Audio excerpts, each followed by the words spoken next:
د بلخ ولایت په مرکز مزار شریف ښار کې د کار نړیوال سازمان په مالی مرسته د یاد ولایت د صنعت او سوداګرۍ او د صنایعو معدن خونې لخوا د ام البلاد په نوم د لاسي صنایعو او د کورني تولیداتو د ودې په موخه 4 ورځنی نندارتون جوړ او پرانستل شو. د یاد نندارتون جوړونکي مسؤلین وایي چې په دغه نندارتون کې نوي غرفې ایښودل شوي چې شپېته هغه یې د متشبثو میرمنو لپاره ځانګړي شوي او په خبره چې د کورنیو تولیداتو او له ملي پانګونې څخه د ملاتړ په موخه محصولات پکې نندارې ته وړاندې شوي دي. د بلخ ولایت د صنایعو معدن خونې رئیس امام الدین صنایع زاده د کورنۍ تولیداتو د خرڅلاو لپاره له هیواد څخه بهر د بازار موندنې د هڅو خبر ورکوي او وایي چې په دې اړه خبرې روانې دي تر څو افغاني محصولات بهر ته صادر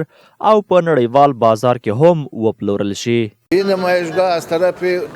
اتاق تجارت، اتاق صنعت با حمایت دفتر آیلو سازمان کار جهانی چی شده دایر شده که در اینجا تخمینا به حدود 60 غرفه چیز و کم و زیادش به خانم است و 20 غرفه دیگه 30 غرفه دیگه با آقایان چی شده تخمیل داده شده. نمایشگاهی که امروز شما شاهد افتتاح ازی بودن با هماهنگی اتاق تجارت و سرمایه‌گذاری و اتاق صنایع معدن برگزار شده بود که از جانب مؤسسه آیلو سازمان جهانی کار تمویل مالی شده بود. شما بهتر میفهمید که در جهان امروزی بهترین میتود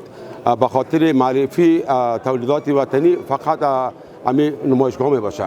که به اصطلاح به خاطر بازاریابی و ضمناً به خاطر چیزایی که به خودکفایی رسیدیم برای معرفی از او بهترین گزینه همین نمایشگاه می باشه. ورته مهال په شمال زون کې د کار نړیوالې ټولنې استازي زواتي صورتي په دغه نندارتون کې د افغان میرمنو په ګډون خوښي څرګنده کړې او وایي چې په افغانستان کې تر بل هر وخت د مهال ښځینه قشر ډېر ملاتړ ته اړتیا لري او دوی تر څنګ ولاړ دي. بل خو یو شمېر متشبث میرمنې د یاد نندارتون په جوړېدو خوښي څرګندوي او له حکومت څخه غواړي چې د کورنیو تولیداتو د ودې او د لاسي صنعت د لا پراختیا لپاره دی په بهر هیوادونو کې د خرڅلاو زمینه برابره کړي. په ام البلاد نندارتون کې 2 تنه غرفه لرونکي متشبث میرمنې مریم او دیانا وایي چې دا مهال په کور دننه د تولیداتو بازار خورا پیکه شوی او له مسؤل چارواکو څخه په دې برخه کې د ملاتړ او جدي پاملرنې غوښتنه کوي. هدف برگزاری نمایشگاه بسیار مفید می باشه برای خانم ها، برای شرایط فعلی بسیار مفید می باشه. می تواند سطح اقتصادشان بلند ببره و یک هدفی که دارن به هدفشان می رسن همه خانم های تاجر. در دوم از تمام کسایی که بررس دولت از تقاضا دارم صادرات افغانستان در بیرون رشد بدن. اگر ما در داخل صادر داشته باشیم در داخل کشور فروشات نمی باشه چون اقتصاد مردم ضعیف است. طبعا این نمایشگاه باعث ازی میشه که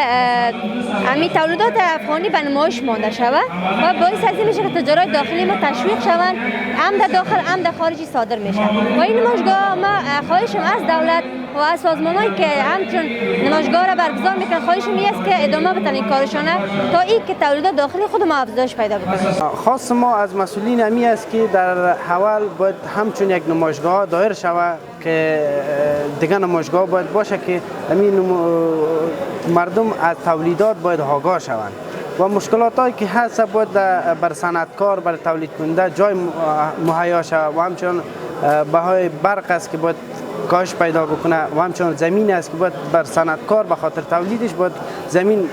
و پارکای صنعتی داده شود. د یادونې وړ ده چې د روان کال په لړ کې دا د بلخ ولایت په مرکز مزار شریف ښار کې دا دویم لوی نندارتون دی چې نوي لوی او وړو شرکتونو پکې خپل کورني تولیدات نندارې ته وړاندې کړي دي.